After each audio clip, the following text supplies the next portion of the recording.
नमस्कार, आपके साथ मैं हूं अभिलाषा पाठक। यूपी में अगले साल होने वाले विधानसभा चुनाव के लिए बीजेपी पूरी ताकत के साथ सूबे में उतर चुकी है। पार्टी के दिग्गज नेता लगातार यूपी जा रहे हैं, रणनीति बना रहे हैं। पहले पीएम मोदी, फिर अमित शाह और अब पार्टी अध्यक्ष जेपी नड्डा ने लखनऊ से लेकर आगरा तक कार्यकर्ताओं में जोश भरा और इस दौरान उनके साथ मुख्यमंत्री योगी आदित्यनाथ भी रहे। नड्डा और योगी ने कार्यकर्ताओं को 2022 की जीत का मंत्र दिया। लखनऊ और आगरा में हुए महामंथन की पूरी इनसाइड स्टोरी आपको दिखाते हैं।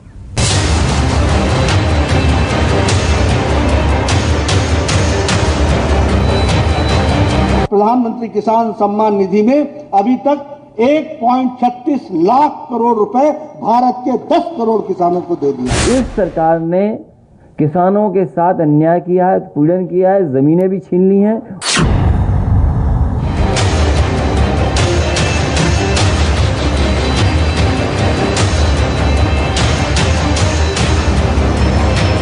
कोरोना आया, सारी पार्टियां क्वारंटाइन हो गई, सब आइसोलेशन में चले गए, कोई नहीं दिखा।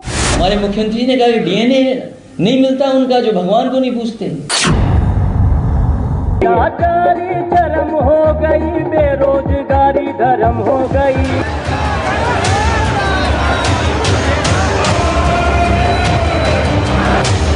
यूपी का दंगल सज गया है, नेताओं का मजमा लग गया है। समीकरण बन और बिगड़ रहे हैं। दांव पेच की बौछार है, वादों और इरादों की बहार है। वार पलटवार, तीर कमान और तलवार, प्रचार की धार 2022 की बयार है।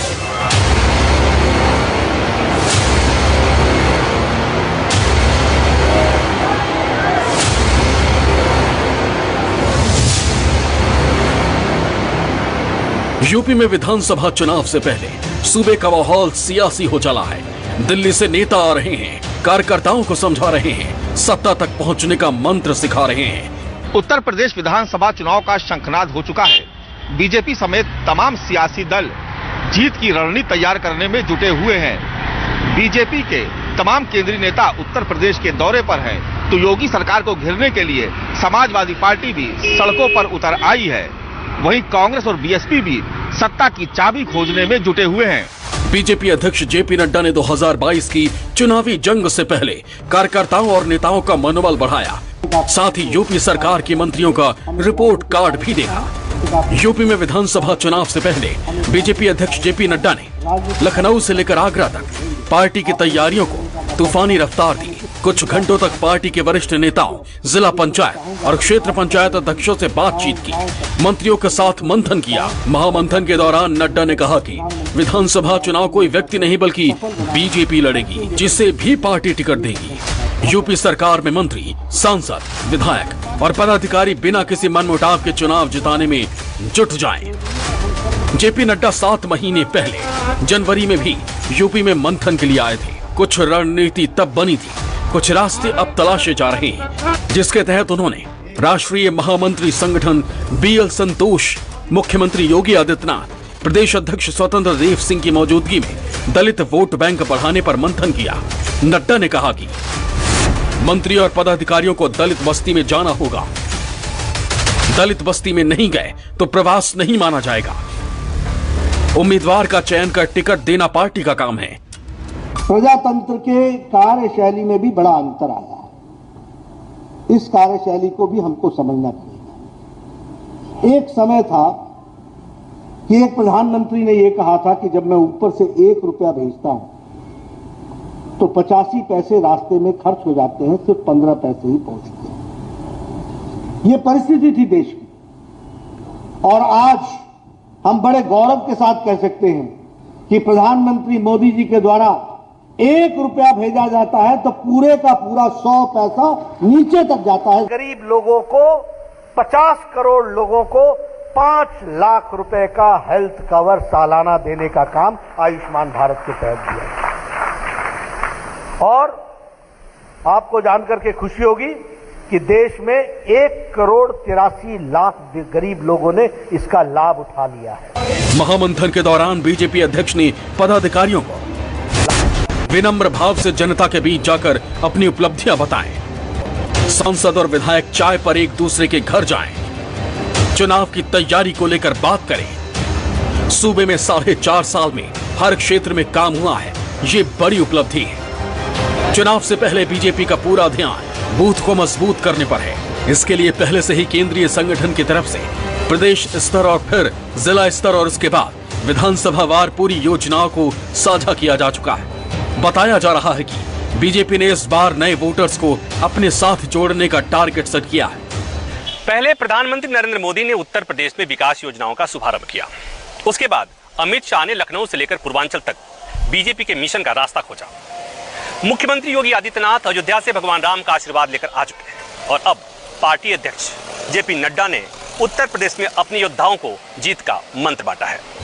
पिछले महीने की 15 तारीख को प्रधानमंत्री मोदी ने वाराणसी का दौरा किया था। यहाँ उन्होंने करीब 1500 करोड़ की योजनाओं का शिलान्यास किया। फिर इसी महीने की 1 तारीख को गृह मंत्री अमित शाह यूपी आए। इस दौरान उन्होंने लखनऊ से लेकर मिर्जापुर तक तमाम विकास के कामों का उद्घाटन किया। 5 अगस्त को राम मंदिर के भूमि पूजन को 1 साल पूरा होने पर मुख्यमंत्री योगी आदित्यनाथ अयोध्या गए थे, जहां उन्होंने भगवान राम का आशीर्वाद लिया। आपने देखा होगा कोरोना आया 2020 मार्च में और मई 2014 के बाद से जो परिवर्तन देश के अंदर एक एक करके होते गए, जनधन अकाउंट खोले गए हर एक गरीब के। कोरोना कालखंड में उन अकाउंट के माध्यम से सीधे प्रधानमंत्री जी के द्वारा उन सभी गरीबों के खाते में पैसा भेजा जाता रहा। 2022 के लिए बीजेपी ने पूरी तरह से तैयारी कर ली है। अगले कुछ दिनों के लिए बीजेपी ने अपने नेताओं और मंत्रियों के सूबे में दौरे का पूरा रोड मैप भी तैयार कर लिया है। कहा जा रहा है कि आने वाले दिनों में केंद्रीय मंत्री यूपी के दौरे पर आएंगे। केंद्रीय मंत्री अपने विभाग की योजनाओं का शिलान्यास करेंगे। सभी मंत्रियों को यूपी पर फोकस करने के लिए बोला गया है। उत्तर प्रदेश के लोग सवाल कर रहे हैं कि उत्तर प्रदेश में बेरोजगारी के मुद्दे पर क्यों नहीं भाजपा के राष्ट्रीय नेतृत्व ने कभी दखल दी। 45वां साल में सबसे ज्यादा बेरोजगारी उत्तर प्रदेश में है। उत्तर प्रदेश का किसान पूछ रहा है कि आखिर 14,000 करोड़ रुपए आज तक बकाया है उत्तर प्रदेश में गन्ना किसानों का, और भाजपा का राष्ट्रीय नेतृत्व चाहे प्रधानमंत्री हो या राष्ट्रीय अध्यक्ष हो जेपी नड्डा, वो क्यों नहीं दखल देते। सिर्फ और सिर्फ चुनावी राजनीति के लिए उत्तर प्रदेश में आ रहे हैं इनके राष्ट्रीय नेता। उत्तर प्रदेश के लोग इस बात से नाराज हैं। आज चुनावी वेला में जिस तरह बीजेपी के बड़े बड़े नेता अमित शाह जी, जेपी नड्डा साहब और देश के प्रधानमंत्री उत्तर प्रदेश में दौरा कर रहे हैं। काश ये दौरा उस वक्त होता जब उत्तर प्रदेश में लोग मर रहे थे, गंगा में लाशें तैर रही थीं। अफसोस है कि उस वक्त ये सारे नेता बंगाल के चुनाव में मस्त रहे। आपको बता दें कि साल 2017 में बीजेपी ने सहयोगियों के साथ मिलकर 325 सीट जीतकर सरकार बनाई थी। हालांकि 80 सीटें ऐसे भी थी जहां ना बीजेपी जीत पाई और न ही उसके सहयोगी दल। ऐसे में पार्टी का इस बार फोकस इन 80 सीटों पर कमल खिलाने पर भी है, जिसके लिए पार्टी ने हर सीट पर अलग अलग प्रभारी नियुक्त किए हैं। इन सीटों को जिताने की जिम्मेदारी पार्टी ने अपने विधान परिषद के सदस्यों, राज्यसभा सांसदों, निगम, बोर्ड और आयोग के अध्यक्षों को सौंप दी है। 2022 में उत्तर प्रदेश में सत्ता वापसी के लिए भारतीय जनता पार्टी ने मिशन 300 का टारगेट तय किया है। इस टारगेट को पूरा करने के लिए बीजेपी के राष्ट्रीय अध्यक्ष जेपी नड्डा लखनऊ से लेकर आगरा तक अपने पार्टी के नेताओं और कार्यकर्ताओं के साथ संवाद और मंथन कर रहे हैं। चुनावी चक्रव्यूह में विपक्षियों को कैसे मात दिया जाए, इसको लेकर वो पंचायत स्तर से जिला स्तर के अधिकारियों के साथ मंथन भी कर रहे हैं, जिससे कि भारतीय जनता पार्टी के जीत को सरल और आसान बनाया जा सके। साफ है 2022 के लिए बीजेपी जिस तरह से जमीन पर उतरकर पसीना बहा रही है, उससे लगता है कि विरोधियों का बीजेपी को घेर पाना इतना आसान नहीं है। हालांकि विपक्षी दल भी बीजेपी का प्लान समझकर ही अपनी रणनीति में बदलाव कर रहे हैं। Bureau report, news 24।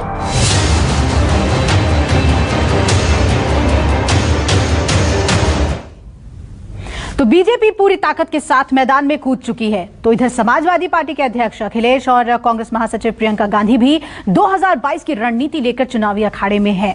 अखिलेश योगी सरकार पर हमलावर हैं और जातीय समीकरण साध रहे हैं, तो कांग्रेस अपने कार्यकर्ताओं में जोश भर रही है। चरम हो गई, बेरोजगारी धर्म हो गई, रेप और हत्या परम हो गई, कानून व्यवस्था है ध्वस्त पड़ी। वो बीमारू राज्य अपने पांव पर सबल होकर के योगी जी के नेतृत्व में छलांग लगाता हुआ आगे बढ़ रहा है। महान दल के लोग, समाजवादी पार्टी के लोग पिछड़े हैं, हम अपना हक और सम्मान मांग रहे हैं। हमारे लिए ये वोट की राजनीति नहीं है, हम कर्जदार हैं आपके। बहरी ये सरकार चिलम मार के मस्त पड़ी, इन पर कड़ा लगाम होगा, काम होगा, काम होगा। 2022 के विधानसभा चुनाव के लिए अखिलेश की साइकिल भी रफ्तार पकड़ चुकी है। योगी सरकार पर निशाना और 2022 की अपनी रणनीति के साथ एसपी प्रमुख पूरी तरह से फॉर्म में है। अखिलेश यादव ने पार्टी का एक थीम सॉन्ग रिलीज किया है, जिसके जरिए उन्होंने सूबे में संदेश दिया कि जो अब तक नहीं हुआ वो 2022 में होगा। चरम हो गई, बेरोजगारी धर्म हो गई, गूंगी बहरी ये सरकार चिलम मार के मस्त पड़ी, इन पर कड़ा लगाम होगा, काम होगा, काम होगा, 2022 में काम होगा। उत्तर प्रदेश विधानसभा चुनाव 2022 को लेकर के अखिलेश यादव की साइकिल भी सड़कों पर दौड़ने लगी है। समाजवादी पार्टी सरकार के खिलाफ लगातार आक्रामक रुख अपनाए हुए है और सरकार की नाकामियां लगातार गिनाने में जुटे हुए हैं। साथ ही साथ अपनी चुनाव की रणनीति को भी धार देने में जुट गए हैं। 400 सीट जीतने का टारगेट लेकर सड़कों पर उतरे समाजवादी पार्टी के अध्यक्ष अखिलेश यादव चुनाव से पहले छोटे दलों से गठबंधन की रणनीति पर काम कर रहे हैं। समाजवादी पार्टी के सहयोगी महान दल ने लखनऊ में कार्यकर्ता सम्मेलन बुलाया था, जिसमें अखिलेश यादव भी शामिल हुए। इस मौके पर एसपी अध्यक्ष ने जनगणना को लेकर बीजेपी सरकार पर सवाल दागे। अभी कुछ दिन पहले कह दिया, डीएनए की बात कह दी। पता नहीं डीएनए क्या होता है। ये हमारे बायोलॉजी वाले जानते होंगे, डॉक्टर जानते होंगे, पढ़े लिखे लोग जानते होंगे डीएनए क्या होता है। हमारे मुख्यमंत्री ने कहा कि डीएनए नहीं मिलता उनका, जो भगवान को नहीं पूछते। हम तो भगवान राम को पूछते हैं, बताओ आपका डीएनए अब क्या है। मैंने कहा कि डीएनए का भी फुल फॉर्म नहीं जानते। हम समाजवादी पार्टी के लोग, महान दल के लोग पॉलिटिक्स नहीं कर रहे हैं। महान दल के लोग, समाजवादी पार्टी के लोग पिछड़े हैं, हम अपना हक और सम्मान मांग रहे हैं। भारतीय जनता पार्टी पॉलिटिक्स कर रही है। अखिलेश यादव ने 2022 की हवा का रुख अपनी तरफ करने के लिए पूरी ताकत झोंक दी है। एक गीत से वो पार्टी कार्यकर्ताओं को अभी से मेहनत करने का संदेश दे रहे हैं। वो खुद भी लखनऊ की सड़कों पर कार्यकर्ताओं के साथ साइकिल मार्च करते दिखाई देते हैं। साथ ही पार्टी के प्रबुद्ध सम्मेलन के जरिए उनकी ब्राह्मण वोटों पर भी नजर है। जनता समझ गई भारतीय जनता पार्टी की चालाकी और धोखेबाजी। सिर्फ प्रचार वाली सरकार है, रोजगार दिए नहीं, नौकरियां दी नहीं, भ्रष्टाचार बढ़ता जा रहा, किसान अपमानित हो रहा। और नड्डा जी के प्रशिक्षण से क्या होगा।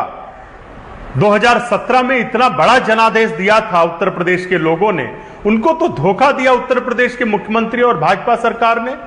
कांग्रेस पार्टी लड़ाई लड़ रही है नौजवानों की, किसानों की।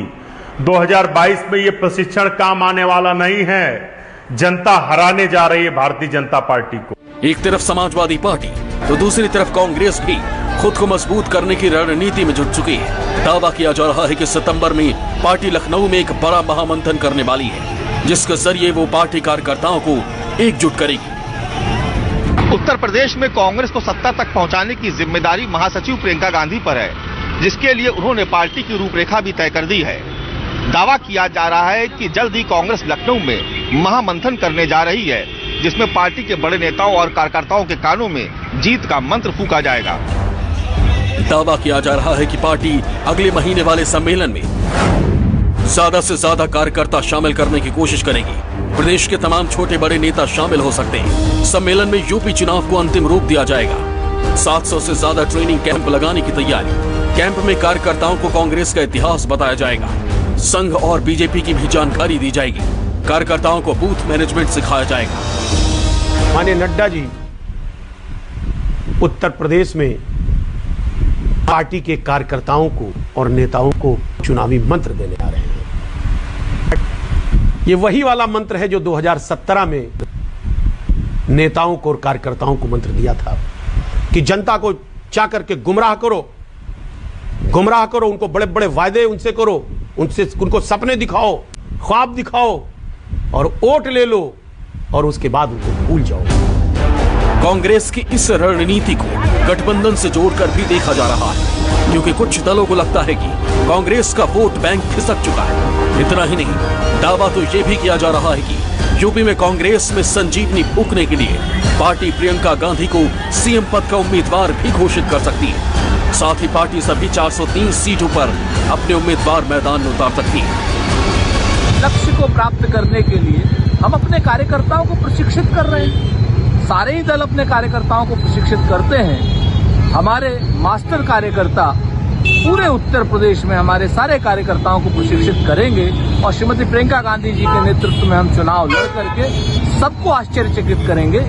हमारा पूरा भरोसा है, जनता हमें पूरा आशीर्वाद देगी। साफ है, 2022 के महासमर में सबकी अपनी अपनी रणनीति है और अपने अपने दावे। ऐसे में आगामी विधानसभा के चुनाव नतीजों से ही साफ होगा कि किस सियासी दल की रणनीति सबसे दमदार रही।